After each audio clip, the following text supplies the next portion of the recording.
इसमें 2-3 टर्म आते हैं जो आपके बोर्ड एग्जामिनेशन 2019 और 2013 में ऑलरेडी पूछा गया। इसमें एक टर्म आता है आयन ऊर्जा। आयन ऊर्जा किसको कहते हैं?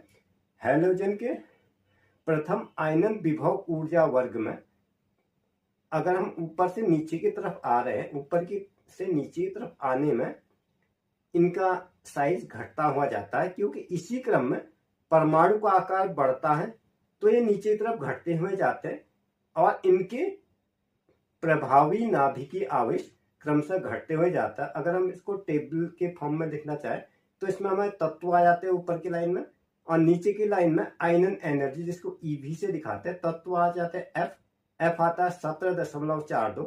इसके बाद Cl को लेते हैं तो वो आ जाते हैं 13.01। इसके बाद Br को लेते हैं तो 11.84 और इसके बाद I को लेते हैं तो 10.44। इलेक्ट्रॉन बंधुता, इलेक्ट्रॉन बॉन्ड क्या होता है? ये क्लोरीन से आयोडीन तक घटती हैं, क्योंकि परमाणु की त्रिज्या अर्थात एटॉमिक रेडियस बढ़ता है। फ्लोरीन की इलेक्ट्रॉन बंधुता क्लोरीन से कम और ब्रोमीन से अधिक होती है। अगर हम इसकी टेबल बनाते हैं तो इसमें तत्व आते हैं, एफ आता है, Cl आता है, Br आता है और I आता है। इसमें इलेक्ट्रॉन बंधुता हो जाती है 3.45 आ जाएगा F का, और Cl का आ जाएगा 3.61, Br का आ जाएगा 3.66 और I का आ जाएगा 3.06। ऑक्सीडेशन स्टेज जिसको हम ऑक्सीकरण अवस्था कहते हैं, फ्लोरीन में सबसे अधिक इलेक्ट्रॉन नेगेटिविटी होने के कारण वो अपने यौगिकों से सदैव नेगेटिव ऑक्सीडेशन स्टेज रिप्रेजेंट करते हैं। अदर हैलोजन में वैलेंसी कोष में डी कोष होने के कारण -1 से +7 तक ऑक्सीडेशन स्टेज दिखाते हैं। अगर हम इसकी टेबल को देखते हैं तो इसमें ऊपर एक कॉलम में आ जाता है HI और नीचे आ जाता है -1। HI में ICI, उसके नीचे आ जाता है +1, फिर आता है ICl3, उसमें आ जाएगा +3, फिर आ जाएगा IF5, उसके नीचे आ जाएगा +5, उसके बाद IF7, वो आ जाता है +7। प्रश्न संख्या 1, NH3 लुईस क्षारक की तरह क्यों व्यवहार करता है? ये आपके 2011 में पूछा गया हमारे ही स्टेट बोर्ड में। तो इसका सीधा सा जवाब ये, अमोनिया में नाइट्रोजन परमाणु पर एकाकी इलेक्ट्रॉन युग्म प्रदान करने के लिए उपलब्ध है, इसलिए यह लुईस क्षारक की तरह व्यवहार करती है। ये आपके पाठ्य पुस्तक में ऑलरेडी दिया हुआ है, आप इन टेक्स्ट में भी है। इसके बाद अगला प्रश्न आता है, अब मैं ये वाली स्टेट बोर्ड वाली बुक देखता। मैंने दोनों बुक को बराबर रूप से देखता था, जैसा कि आप देख पा रही है हमारे CBSE की किताब है और ये हमारे स्टेट बोर्ड की बुक है। ये अब है अगला प्रश्न स्टेट बोर्ड की किताब से, नाइट्रोजन का कौन सा ऑक्साइड रॉकेट में एच फ्यूल की तरह यूज होता है? तो इसका जवाब है, आपके वाइवा में पूछा गया था हमसे, तो इसका सीधा सा जवाब है डाई नाइट्रोजन टेट्रा ऑक्साइड, जिसका रासायनिक सूत्र है N2O4 का प्रयोग रॉकेट में ईंधन के रूप में किया जाता है। अगले प्रश्न पर आते हैं हम। प्रश्न संख्या 3 है, फास्फोरस की तुलना में नाइट्रोजन श्रृंखलन गुणों को कम प्रदर्शित करती है, ऐसा क्यों?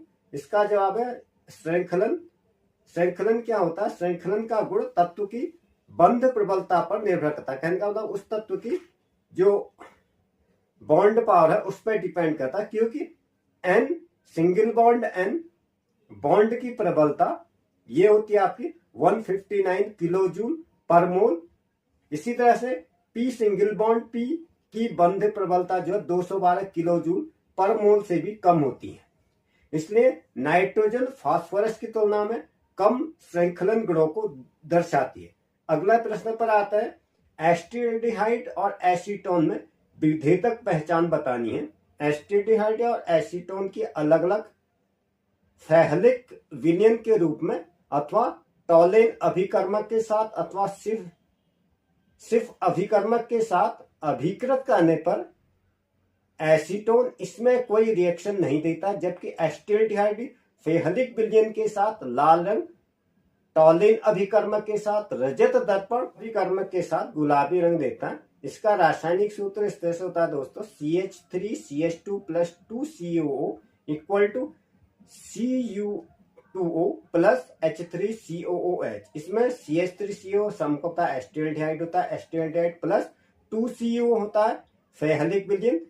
इसमें जो गुलाबी रंग का हमें प्राप्त हो रहा वो है Cu2O, और इसके अलावा CH3COOH एस्टिक एसिड होता है।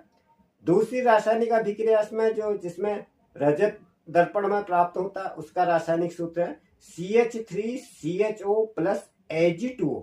Ag2O इसमें टॉलेन अभिकर्मक की तरह काम करता है, इक्वल टू 2Ag। 2Ag इसमें जो एरो का साइन आपको नीचे चला जाएगा, क्योंकि वीडियो में केमिकल इक्वेशन से लिख पाना पॉसिबल नहीं है, इसलिए मैं ऑरली बता रहा हूँ।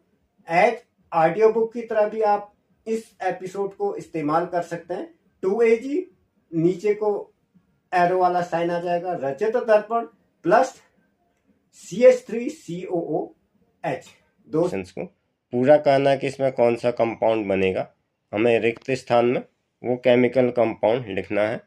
तो इनको मैंने इसी तरह से लिख दिया है। आप चाहे वीडियो को पॉज करके ये H क्वेश्चन की तरह भी इसको, ये सारे बोर्ड एग्जामिनेशन क्वेश्चन है आपके ये साल में पूछे गए हैं, तो इसका सही जवाब इस तरह से होगा।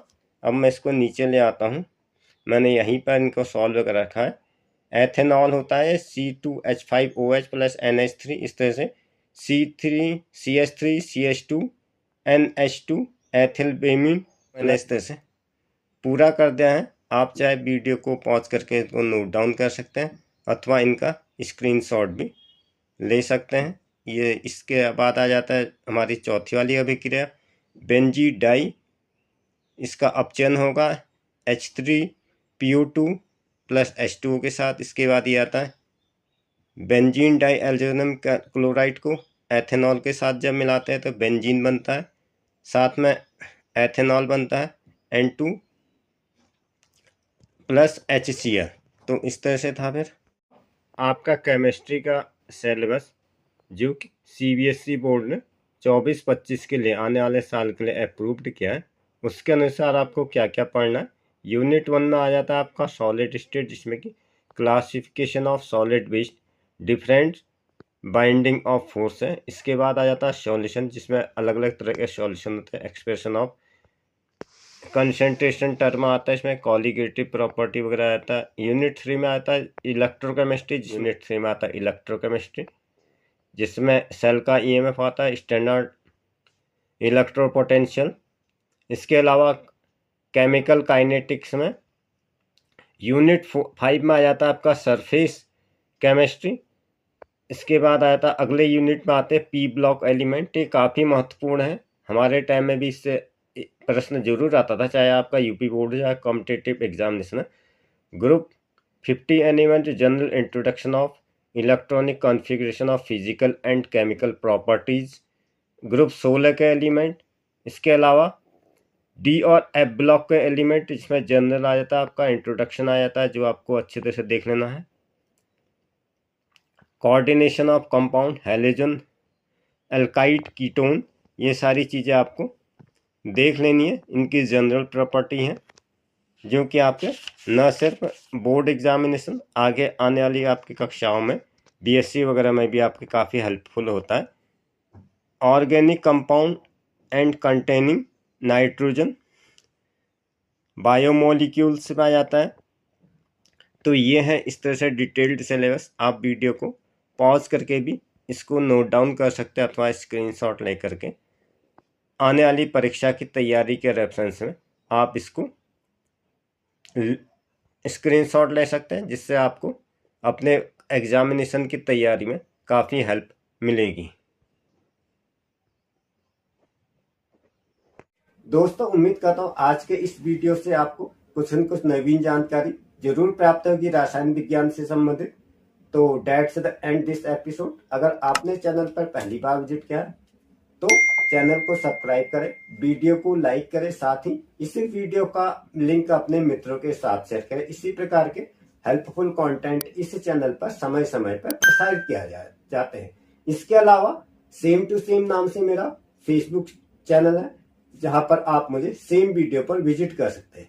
एजुकेशन से संबंधित क्वेरी के लिए मैंने व्हाट्सएप चैनल अलग से बना रखा है, उसमें भी मेरा नाम सेम है, MTech मिथिलेश एजुकेशन। आप उस पर एजुकेशन से संबंधित क्वेरी कभी भी ड्रॉप कर सकते हैं। टैलेंट दोस्तों, वीडियो में अंत तक बने रहने के लिए आप सभी का धन्यवाद। मिलते अगले एपिसोड में, तब तक के लिए जय हिंद, वंदे मातरम।